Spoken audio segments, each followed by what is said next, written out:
Bismillahirrahmanirrahim. Bismillahirrahmanirrahim.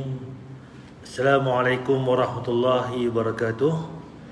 Innal hamdalillah nahmaduhu wa nasta'inuhu wa nastaghfiruh wa na'udzu billahi min shururi anfusina wa min sayyiati a'malina.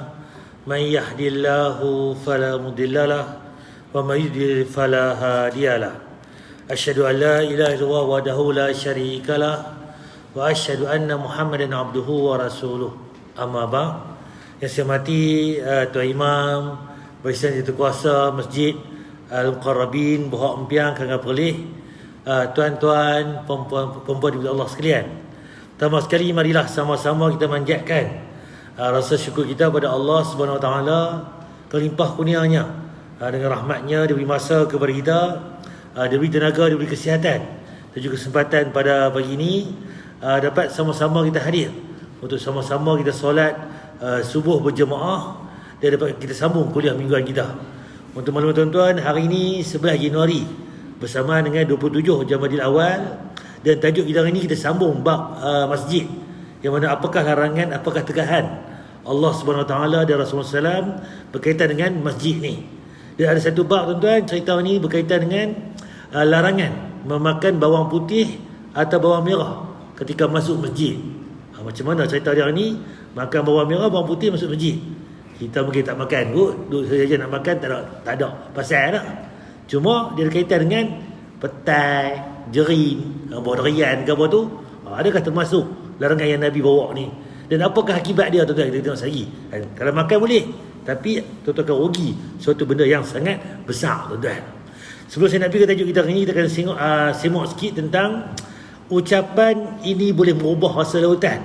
Perkataan apa kata tuan-tuan, bila kita sebut tuan-tuan, tiba-tiba laut yang rasa masin tu boleh jadi rasa lain, rasa pedas ke, rasa pahit ke, dan sebagainya. Jadi nak apa kata, perkataan ini boleh ubah rasa lautan. Jadi bahayanya kita sebut perkataan ini. Apakah perkataan yang Nabi larang tuan-tuan? Seorang mukmin yang baik adalah seorang mukmin yang senantiasa baik hubungannya kepada Allah Subhanahu Wa Taala. Tapi buruk hubungannya kepada manusia, dianggap seorang mukmin sejati. Tidak. Cerita dia kena bela tuan-tuan. Kita orang mukmin yang baik ni apa dia? Hablum minallah, clear. Hubungan dengan Allah tu, hubungan kita solat kita, puasa kita, ibadah kita kena baik, kena clear. Dan hubungan kita dengan manusia pun kena clear tuan. Dua benda ni dia mesti seiringan. Bahkan banyak orang-orang yang baik solatnya, menjaga puasanya, mungkin rajin bersedekah, tapi tidak mampu menjaga lidahnya. Jadi cerita dia mungkin kita ni ramai yang baik kan, ibadahnya, semayang berjemaahnya kan, puasa mingguan dia, baca Al-Quran dia. Tapi kalau bab lidah tuan-tuan, dia tak boleh jaga, dia tak boleh tahan, dia tak boleh kontrol. Ini bahaya tuan. Maka sungguh ghibah yang kecil dalam pandangan mata manusia itu besar di hadapan Allah Subhanahu Wa Taala. Ghibah ni apa dia tuan? Satu perkataan kita mengumpat orang, kita mengata ke orang. Kata tu memang betul, dia memang lagu tu, dia memang tak kurang sebagainya, dia mungkin lemah di sebagainya, dia mungkin teruk, tapi kita gunakan kelemahan dia, ni kita kutuk dia, kita peli dia, kita mengumpat dia, itu ghibah. Kalau fitnah pula lain. Fitnah ni dia tak buat, tapi kita kata dia buat. Jadi betul fitnah. Dia tak ada pun, tak buat benda tu pun, tapi kita fitnah dia. Kita mengada-adakan benda yang tak ada. Ribah ni memang dia lagu tu. Tapi kita duk pi goreng, duk pi canai, duk pi mengata, jadi duk apa? Jadi mulut tu kan, kita duk mengata tak puas hati sebenarnya, itu ribah. Jadi ribah ni satu perkataan yang sangat buruk. Bahkan pernah suatu ketika Rasulullah SAW bersama Aisyah radhiyallahu tabaraka wa ta'ala anha. Maka tatkala mereka dalam kebersamaan, datanglah Safiyah. Kemudian Rasulullah sallallahu alaihi wasallam berbincang-bincang dengan Safiyah, dan Aisyah. Selepas itu Safiyah pun pulang. Tatkala Safiyah pulang, Rasulullah menyebutkan keutamaan Safiyah. Safiyah ni bagi para Nabi, Aisyah pun ada. Sembang tu, lepas balik je Safiyah ni, Kan? Nabi dia puji Safiyah ni depan Aisyah tu, dia puji. Kan? Kata sekian-sekian keutamaan yang ada pada Safiyah dekat Aisyah ni. Tatkala Safiyah radhiyallahu anha warḍaha dipuji Rasulullah di depan Aisyah radhiyallahu anha warḍaha, maka dia Aisyah radhiyallahu anha warḍaha cemburu membakarnya, membuat dia mengucapkan suatu ucapan dengan bahasa isyarat. Jadi bila Nabi puji Safiyah ni, Aisyah rasa cemburu. Kan? Jadi kata sesuatu dekat Safiyah ni tuan. Maka berkatalah ibunda kita Aisyah radhiyallahu anha warḍaha, ya Rasulullah, cukuplah bagimu Safiyah, dia itu seperti ini. Jadi cukup Rasulullah duk puji ni. Jadi ceritalah, kalau bahasa kita pelik, Jack ni melambung bagus kan. Tapi kan dia kata pula satu perkataan dekat Safiyah ni. Apa perkataan yang apa tu Aisyah sebut tuan? Maksudnya kata Aisyah, cukuplah bagimu ya Rasulullah, Safiyah itu pendek. Apa dia kata tuan? Cukuplah Nabi duk puji sebagainya, Safiyah tu pendek. Pendek apa? Apa kata? Dia peli, dia mengumpat. Memang Safiyah ni pendek pun. Nampak? Memang dia sifat tubuh badan dia memang pendek. Tapi pendek tu bukan dia saja nak bagi peli, pendek. Sekitarlah. Ni cakap banyak dah halah apa tu. Macam-macam lah dia kita kata. Ni apa sebagainya. And memang sifat orang tu memang ada. Dia peli tuan. Jadi itu yang disebut oleh Aisyah kepada Safiyah. Maka seketika Rasulullah SAW mengingatkan, sungguh engkau telah mengucapkan satu kalimat, wahai Aisyah, jikalau kalimatmu ini dimasukkan ke dalam air laut, sungguh kalimatmu ini akan merubah rasa lautan. Hadis Abu Daud, bahayanya kata-kata ni. Jadi kita kata ni sakit hati orang tu, bahaya tuan. Memang kata tu memang dia pendek pun, tapi kita peli dah. Jadi cerita ada dua keadaan. Kalau kita nak bagi tahu penerangan tentang orang tu, lain cerita. Contoh minggu depan hari Sabtu ada kenduri. Di mana? Di Padang Katung. Padang Katung. Rumah siapa ni? Rumah Hashim. Hari tu rumah Hashim tu ada dua kenduri. Dua-dua nama Hashim. Ni Hashim mana ni? Ni Hashim tinggi. Ni Hashim mana ni? Ni Hashim kurus. Nak abang kita pilih pun, dia memang tinggi pun. Ini memang kurus. Kenapa kata dua orang ni beza? Hashim ni tinggi sikit, ni Hashim ni kurus. Itu tak apa. Ni tak, memang Pak Hashim tu dah kurus kering, cakap pun banyak. Jadi kita kalau kata lagu tu, itu mengumpat namanya. Kalau nak beritahu ke orang tu, Hashim mana satu? Hashim tinggi dengan Hashim kurus. Itu nak bagi penerangan siapa yang Hashim yang kita nak pi tu. Benda yang sama tapi suasana, keadaan sebagainya itu membezakan kita yang kata mengumpat sebagainya. Jadi kena berhati-hati. Perkataan mengumpat ini boleh ubah rasa lautan. Bayangkan cerita lah, kena tumbuk orang kita dulu ni. Kalau anda lah ni tak apa ingat lah, abaikanlah kan. Kalau kita kata kita dulu ni masa tadika pun, geram aku, dia panggil aku ni bulat. Contohnya sampai keluar ingat balik, dia panggil bulat, dia ni panggil aku bulat ni. Nampak tuan? Kita kutuk orang tu, orang ingat lama tuan. Kalau kita main bola dah ke, jatuh tergolek ke, boleh lupa lagi. Kena gelak itulah permainan. Tapi kalau main dengan perkataan mulut ni, bisa. Orang Melayu kata pun, kerana mulut badan binasa tuan. Jadi kena berhati-hati dengan perkataan. Ini menggambarkan kepada kita bahwasanya hak seorang muslim itu besar di hadapan Allah Subhanahu wa taala. Maka menghibahnya, menyebutkan kejelekan tentangnya bukanlah perkara kecil. Ribah ni kita sebut benda keburukan dia. Jadi kita pun masing-masing ada benda yang kita lemah, kita buruk, tak semua yang sempurna. Jadi sebab tuan-tuan, kita ni bermasyarakat. Yang lebih kita kampung, yang mana yang kurang. Yang kurang kita boleh bantu sebagainya. Sebab tu suami isteri ni nak cari yang sempurna tak jumpa tuan. Kan? Dia akan jadi saling melengkapi. Si isteri mungkin dia ingat, yang lelaki ni jenis pelupa. Lelaki ni pula jenis kiraan matematik dia clear, yang ni pula jenis tak boleh hafal. Jadi bila kahwin tuan, dia sempurna menyempurnakan. Itu perkahwinan. Ni dah cari kesalahan, kelemahan orang. Sampai bila tuan takkan selesai. Sebab tu tuan, masyarakat ni dia kuat menguat antara satu dengan lain. Dia ni pandai bab ni masjid kita ni, jemaah kita ada pandai tukang, ada pandai elektrik, yang ni pandai bab landscape, ni pandai bab apa, campur semua, masjid kita elok bergabung. Contoh. Jadi itulah kekuatan kita, lengkap melengkapi sebagainya. Okey, yang kedua tuan. Ni saya ulang kaji balik minggu lepas, iaitu haram berjual beli dalam masjid. Macam mana hari tu ni kita sembang tak boleh jual beli dalam masjid. Macam mana cerita dia? Kita ulang kaji sikit. Dalil pertama hadis Ahmad Abu Daud, bahwasanya Rasulullah SAW melarang dari melagukan syair di masjid. Zaman Nabi dulu ni syair ni ke top dah, yang mana masyarakat tertentu suka bersyair.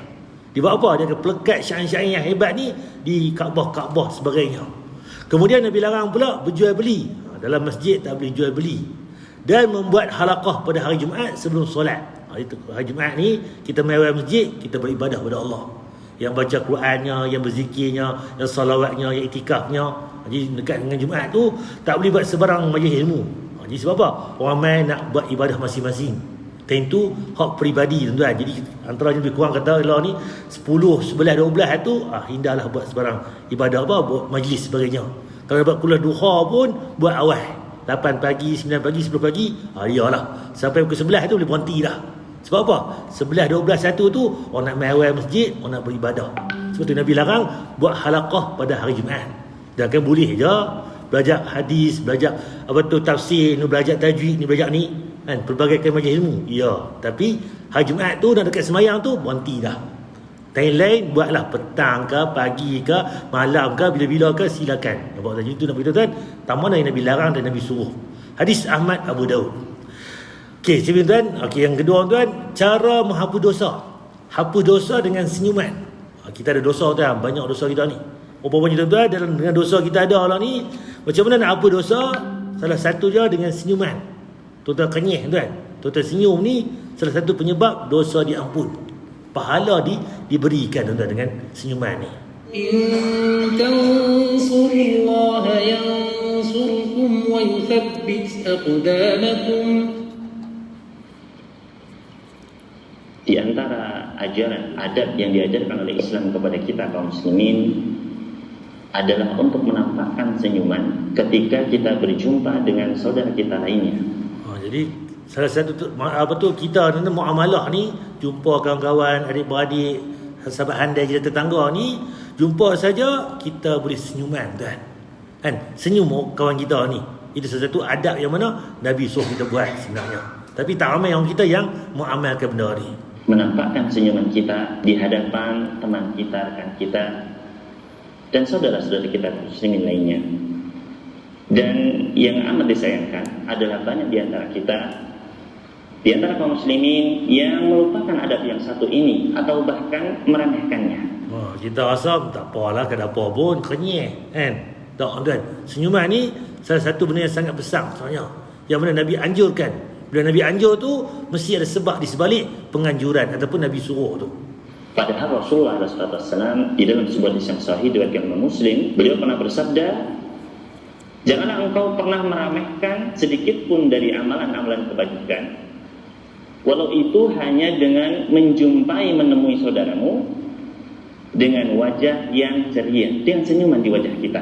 Nampak? Hadis Muslim, Nabi kata jangan kita remeh, jangan kita lupa, jangan kita tak buat. Jumpa kawan kita, bertemu saja, di sebalik bagi Assalamualaikum tu, salam tu, kita senyum tuan. Dengan senyuman tuan-tuan, kita membahagiakan orang. Daripada kita semua-semua ni, muka kita serabut ni, tengok muka dia seronok je, kenyih je, senyum je.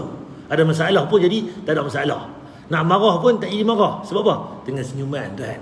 Tapi kalau kita tengok marah ni, tengok muka dia ni, lagi aku marah lagi dah. Kan, jegi pula, muka ni tak pernah kenyih sebagainya. Jadi kalau boleh tuan, kita cuba kan. Bukan kata semua ni muka kan, semua yang senyum kenyih tak pasal. Pergi keluar apa, jumpa kereta je kenyih seorang-seorang, jumpa pokok kenyih. Tu lain cerita pula lah. Tu mesti ada musang berjanggut kot kan, puspa wangi kan, teranyak ni sebagainya. Tu mesti tu cerita lain pula. Jadi cerita dia, senyuman ni jumpa orang kita senyum. Sebab apa? Itu salah satu yang Nabi suruh. Sebab apa? Kita menceriakan sahabat-sahabat kita tuan. Maka di dalam hadis yang mulia ini Rasulullah SAW memperingatkan kita sekalian agar jangan pernah meremehkan senyuman, meskipun itu adalah sesuatu yang ringan. Karena apa? Karena senyuman adalah dapat menghasilkan pahala bagi pelakunya. Pertama sekali, senyuman dapat pahala. Bila kata lagu tu, dalil mana yang kata senyum dapat pahala? Kita tengok tuan. Sebagaimana Rasulullah SAW pernah bersabda, senyummu di hadapan saudaramu merupakan sedekah. Ini dalil dia. Hadis Tirmizi, senyumanmu di hadapan teman kamu, saudara kamu tu sedekah. Kita ada duit RM1, RM2, sedekah tadi tabung. Awak tabung anak yatim, tabung masjid kita, ke tabung macam-macam. Tu sedekah duit. Harta kita. Ustaz, saya tak ada duit ustaz, nak sedekah macam mana? Lekeh-lekeh tuan, senyuman pun sedekah tuan. Balik rumah sekali lagi, pokok tumbang ke apa, dahan, ranting, buang benda di jalanan pun sedekah. Pinat ke, pi market ke, pi mana lagi, ada orang tua ni bawa barang banyak, tolong angkat barang pun sedekah tuan. Itu macam mana? Tolong angkat barang-barang tu. Jadi sedekah ni banyak. Islam agama yang terbaik tuan. Sebab apa? Dia baca ada duit, cara ada duit, tak ada duit, cara tak ada duit. Bukan agama ni kena orang kaya untunglah depa, ada duit boleh buat sedekah, infak kan, bagi zakat punya. Tak tuan, Islam ni dia tengok semua. Tak boleh bagi duit, apa sumbangan kita, apa tempat kita. Senyum tu pun selekeh-lekehnya pun sedekah tuan. Dan senyuman yang tulus, senyuman yang ikhlas karena Allah, senyuman dari hati yang penuh kecintaan, yang bersih dari permusuhan, merupakan suatu hal yang besar, bukanlah sesuatu yang ringan. Kalau kita tengok balik pun, kalau belajar sains pun, siapa yang senyum ni ceria tuan, dia ada kebaikan untuk kita. Siapa yang buat muka marah, bengih sebenarnya, otak-otak ni dia akan jadi macam-macam lah, sel-sel berubah lah apa kah, ada kajian-kajian sebut tuan.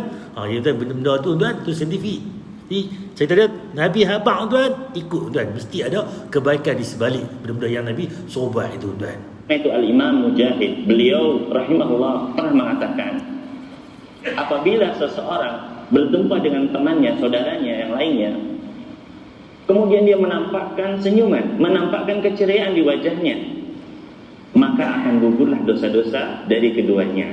Sebab apa tuan-tuan? Gugur dosa kita. Sebab apa? Kita menceriakan orang, menggembirakan orang. Walaupun tak banyak mana tuan, kita dapat membantu sebenarnya tuan. Sebagaimana daun-daun dihempaskan oleh angin dari pepohonan. Kemudian ada yang berkomentar, ini adalah perbuatan yang ringan, kok bisa ya berfadilah sebesar itu? Maka Al-Imam Mujahid menjelaskan, seandainya saja engkau menginfakkan semua apa yang ada di bumi ini, semua harta, semua apa yang kita miliki dari dunia ini, maka tidak mungkin kita bisa menyatukan, saling membuat cinta di antara hati-hati manusia. Nampak kehebatannya, kalau kita ada duit banyak ke harta ke, bagi semua harta pun tak boleh lawan dengan senyuman ni dan cinta ni. Sebab apa? Dengan cinta tuan-tuan kan, apa tu hubungan dengan manusia ni jadi baik kan. Hubungan apa? Adik-beradik kita jadi baik dengan senyuman kita, cinta kita ni, tetangga kita, negara kita, bahkan dunia ni. Bahkan dengan dengan kebencian ni boleh jadi negara akan bergaduh tuan. Tapi kalau kecintaan ini menyebabkan dua negara yang tak nak bergaduh, tak jadi bergaduh. Hebatnya kecintaan ni. Tapi Nabi kata dia mesti lahir daripada hati yang bersih. Baru kita boleh buat. Senyum hari ni, Pak Mat ni berlakon apa, tiap-tiap hari muka bengih, muka jegir ya. Mai hari ni tu kenyek. Tu baru buat tu, orang boleh tahu tuan. Sebab apa? Kita berat amalan kita. Kalau boleh tuan, kena pupuk benda ni, kena amal. Sebab tu jadi nak jadi amalan ni, dia kena buat. Setiap kali baru jadi amalan kita tuan. Maka senyuman yang datang dari cinta, dari hati yang penuh keikhlasan kepada Allah Subhanahu wa taala bukanlah perkara yang ringan. Bahkan ini adalah sebuah amalan yang paling dicintai oleh Allah Subhanahu wa taala. Allah paling cinta tuan. Karena apa? Karena senyuman bisa menghasilkan kegembiraan di hati saudara kita. Rasulullah SAW pernah bersabda, sebuah amalan yang paling dicintai oleh Allah Subhanahu wa taala adalah kegembiraan yang kau masukkan ke dalam hati saudaramu. Apa dia? Sebuah kegembiraan kita bagi gembira. Yang mana kita gembira kawan kita, adik-beradik kita, sahabat handai kita. Jadi ni cuba amalkan, tegur bagi salam, senyuman kan, manis muka dan itu yang patut kita buat. Okey tuan, tajuk kita hari ni.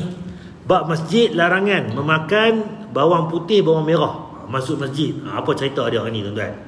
Iaitu ada satu dalil tuan-tuan dari Abu Sa'id Al-Khudri, bahwasanya Rasulullah SAW dan para sahabat pernah melalui petani bawang merah. Ceritalah pi Bendang, lalu pi Kangak atau apa, pi apa tu pada apa Batu Pahat ke apa, lalu orang buat Bendang sebagainya.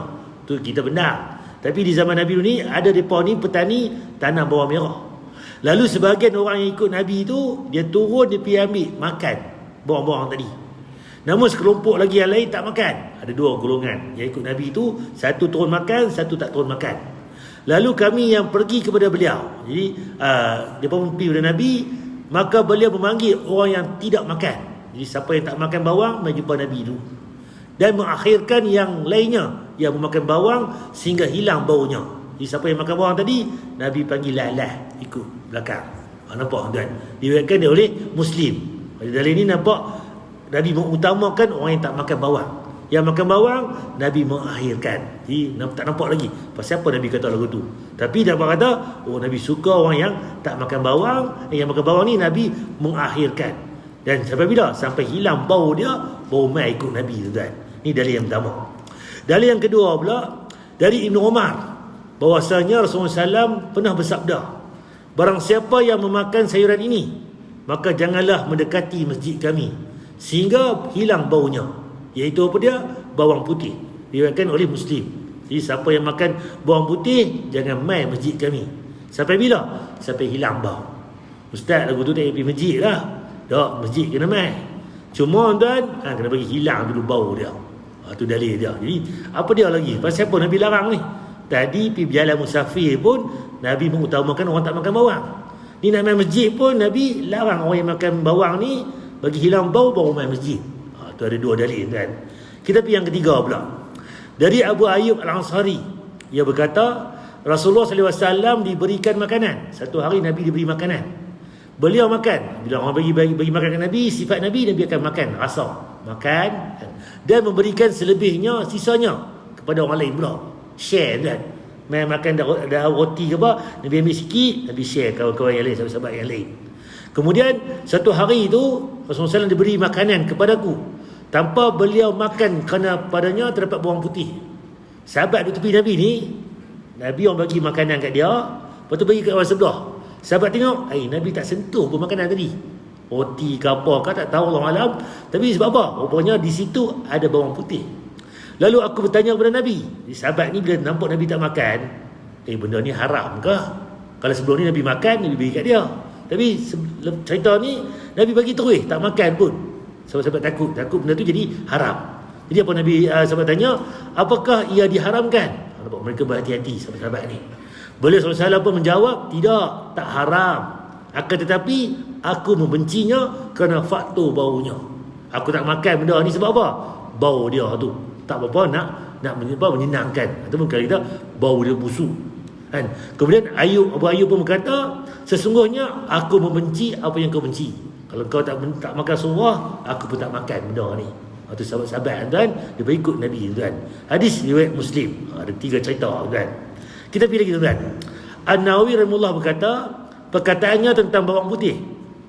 Lalu aku bertanya kepada beliau, apakah ia diharamkan? Beliau menjawab, tidak, yang Nabi sebut tadi ni. Akan tetapi aku membencinya kerana faktor baunya. Maka ini merupakan penjelasan tentang bolehnya memakan bawang putih. Nak makan tuan-tuan. Lalu makan. Kan? Kemudian hal tersebut telah disepakati. Akan tetapi dibenci bagi orang yang hendak hadir ke masjid atau hadir ke tempat berkumpulnya ramai orang selain masjid, mesyuarat ke tempat yang ramai ni, jangan makan benda-benda yang bau busuk ni. Atau berbicara dengan orang tua-tua, nak sembang dengan orang-orang ke, hindarkan bau busuk tadi. Dan disertakan dengan bawang putih ini semua makanan yang mempunyai bau busuk. Macam kita ni diperoleh di Malaysia ni, mungkin bawang tu tak makan lah, bawang kita mata-mata. Apa dia?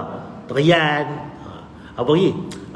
Petai, apa jerin, buah-buah jenis yang mana yang bau busuk ni, benda tu tuan.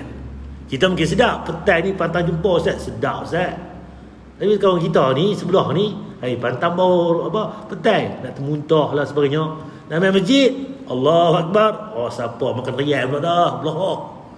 Kita tak ada masalah rian, okey. Tapi kawan kita ni tak boleh bawa rian, kacau orang sembahyang, berdosa tuan. Tu cerita ada. Jadi kena berhati-hati. Kalau nak makan rian, makan sekali lagi. Lepas mayang lagi, makanlah 4-5 biji ulat ke apa ke. Nanti nak main masjid pula, hindarkan bau busuk tadi, hilangkan bau busuk tadi. Tu cerita dia. Kita pergi di dalil yang lain. Okey, sebab apa yang Nabi larang tadi?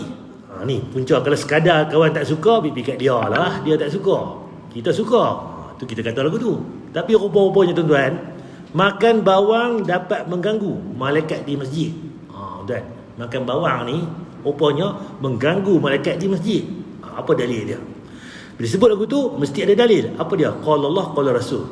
Dari Jabir ia berkata, Rasulullah SAW melarang memakan bawang merah dan bawang bakung. Ini jenis bawang lah. Lalu ada satu keperluan yang menyebabkan kami memakannya.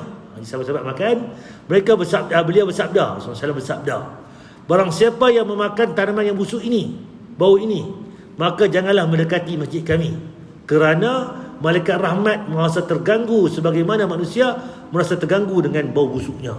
Kalau kita manusia pun tak boleh bau busuk ni, tak suka, malaikat rahmat pun tak suka, tuan.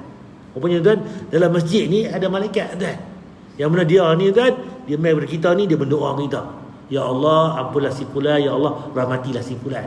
Tiba-tiba kita duk makan bawang, makan rayyan ni, orang lain dia mai doa, tuan, kat kita dia tak mai, tuan. Rugi, tuan. Yang mana doa malaikat ni diangkat oleh Allah, tuan. Okey, dia dimakruhkan memakan bawang putih, bawang bakung, lobak dan semua bendanya yang bau busuk. Kalau kita lah rayyan ke petai ke apa, termasuk tadi. Sebab apa? Bau tadi. Sama saja apakah ia hendak masuk masjid ataupun tidak. Kerana Nabi SAW bersabda, sesungguhnya malaikat rahmat merasa terganggu sebagaimana manusia terasa terganggu oleh bau busuknya. Hadis riwayat Ibnu Majah. Sama juga, tuan. Sebab tuan, ni dalil dia. Malaikat sentiasa berada dalam masjid dan mendoakan orang-orang yang berada dalamnya. Makhluk Allah yang tercipta daripada nur cahaya ni sentiasa bersalawat dan memohon ampun kepada hamba yang berada dalam masjid. Apanya tuan, kita duduk dalam masjid dah ni pun malaikat mendoa kita. Apa dalil dia? Sesungguhnya jika seorang hamba duduk di masjid setelah melaksanakan solat, kita tadi dah sembahyang subuh, duduk lagi iktikaf lah ni, majlis ilmu ke, salawat zikir Quran ke, maka para malaikat akan bersalawat untuknya, dan salawat mereka kepadanya adalah dengan berkata, ya Allah ampunilah ia, ya Allah sayangilah dia. Nampak, tuan, malaikat doa kita, ya Allah ampunilah si fulan, ya Allah sayangilah ia. Itu doa malaikat kepada kita. Jika ia duduk untuk menunggu solat, maka para malaikat akan bersalawat kepadanya. Salawat mereka kepadanya adalah, ya Allah ampunilah ia, ya Allah sayangilah dia. Tiba-tiba kita ni yang makan rayyan, makan petai, makan bawang, tak dapat doa tu. Rugi, kan, doa malaikat ni. Manusia doa ni mungkin Allah terima, mungkin Allah tolak. Jadi kalau malaikat doa, tuan-tuan, jadi kebarangkalian dia tinggi untuk dimakbulkan, tuan. Ruginya, tuan. Itu yang berkaitan dengan malaikat. Okey, ustaz, lagu tu tak makan bawang lah kami, kan? Semua masakan masak pakai bawang. Rupanya boleh makan bawang ni. Apa dalilnya? Bawang yang dimasak kemakruhannya terhilang. Kalau makan bawang tu kita buat dalam makanan, kita tumis dia apa semua, tu tak apa. Tapi kalau mentah-mentah ni, bau yang termasuk yang tadi ni. Ni dalil dia. Dari Ma'dam bin Abi Talhah bahwasanya Umar bin Al-Khattab pernah berkhutbah pada hari Jumaat. Lalu ia menyebut Nabi SAW dan menyebut Abu Bakar. Ia berkata, kemudian sesungguhnya kalian wahai sekalian manusia memakan dua jenis tanaman yang aku tidak memandangnya kecuali merupakan jenis tanaman yang buruk, iaitu bawang merah dan bawang putih. Sesungguhnya aku pernah melihat Rasulullah SAW apabila mendapati baunya pada diri seorang laki-laki di masjid, maka beliau memerintahkan orang tersebut dikeluarkan ke Baqi'. Apa dia, tuan-tuan? Kalau pergi buat umrah haji, masjid Nabi, tuan, sebelah kiri tu makam Nabi, tempat kubur Nabi, kan. Selepas tu ada perkuburan Baqi'. Apa jadi, tuan? Nabi tengok orang ni makan bawang bau busuk tadi ni, Nabi halau dia bawa pergi ke Baqi' tu, hujung sana. Kalau tuan duduk kat sini ni, taman pintu masuk jalan Kayang tu, taman Kayang Kengan tu, tu, tuan, bayangkan jauhnya. Sebab apa? Dia makan benda yang busuk tadi. Barang siapa yang ingin makannya, hendaklah baunya dihilangkan dengan memasaknya. Kena masak. Jangan lebih makan matah-matah ni. Kalau tu suka petai, boleh makan petai, tapi kena masak petai tu bau mai masjid. Kalau nak makan, ustaz, saya suka jenis matah ni, sekali lagi lepas habis mayang Zuhur, nak matah 4-5 papan pun matah lah, ikut tu tuan-tuan punya pasal. Tuan-tuan suka makan. Tapi kalau main masjid, jangan duk matah lagu tu. Sebab apa? Mengganggu orang semayang tadi. Orang semayang satu, malaikat pula lari, tak suka benda yang berbusuk tadi. Allah alam. Cerita dia, kita tengok balik sebab kita nak main masjid ni dapat pahala. Tiba-tiba dapat cercaan pula. Orang tak suka kita pula, tuan-tuan. Ustaz, lagu tu macam mana ni? Kami dapat kenduri rayyan ni, masjid ni. Kukuklah main ni musim rayyan. Kawan kita ni ada kebun 4-5 relung tanah rayyan harung musangking ke musang apa ke, dapat kenduri. Ustaz kata tak boleh makan rayyan kat masjid. Boleh nak makan, tuan-tuan, tapi macam mana? Jangan buat kenduri tu time maghrib. Kalau makan maghrib semua makan kat luar lagi, masuk masjid, main Aisyah, bawa tu masjid. Saya tadi buat lepas main Aisyah. Sekejap lagi habis main Aisyah, kupaslah kat luar tu. Nak makan banyak mana pun makan, balik terus. Selesai masalah. Tu cerita ada orang tanya, kata bukan tak boleh, boleh makan tapi timbang tarah lah. Sebab apa? Tak semua orang kita ni suka durian, suka petai, suka jerin dan sebagainya. Bau tu yang busuk tadi. Islam tak mahu kita mengganggu sahabat-sahabat ataupun orang lain, tuan. Wallahu a'lam. Saya mengingatkan ini, tuan, insya-Allah kita sambung pula pada minggu depan berkaitan dengan bab lain pula, tuan. Iaitu minggu depan kita akan sentuh larangan meludah dan membuang kotoran dalam masjid. Cuma kita tak ada kot, duduk saja pergi ludah belah kiri belah kanan, ni kapek. Tapi zaman sahabat tu ni, masjid Nabi dia tanah. Jadi sahabat-sahabat ni dia rajin ludah-ludah ni. Jadi macam mana cerita dia? Kalau ludah ni apa nak buat? Mungkin kita tak ludah, tuan. Kok batuk-batuk keluar gelemar ke, sesemar ke apa? Macam mana nak buat? Nak uruskan gelemar yang keluar ni macam mana ni? Apa Islam ajar kita? Ada cara dia. Bukan kata main suka-suka buat, tuan. Allah, tu tajuk minggu depan lah. Kita ada tuan nak tanya tentang tajuk makanan hari ni, tentang bawang, apa saja bau lah. Benda busuk ni hindarkan. Sebab kita nak, tuan, masjid kita ni hindar daripada bau busuk. Semua orang selesa dengan masjid kita. Tu cerita dia. Dan wallahu alam. Dan kita pun nak doa daripada para malaikat tadi. Saya berhenti dekat ni, tuan. Ada tuan nak tanya apa? Ada, tuan? Tak ada, noh? Kalau saya minta diri dulu. Subhanakallahumma wa bihamdika asyhadu an la ilaha illa anta. Assalamualaikum warahmatullahi wabarakatuh.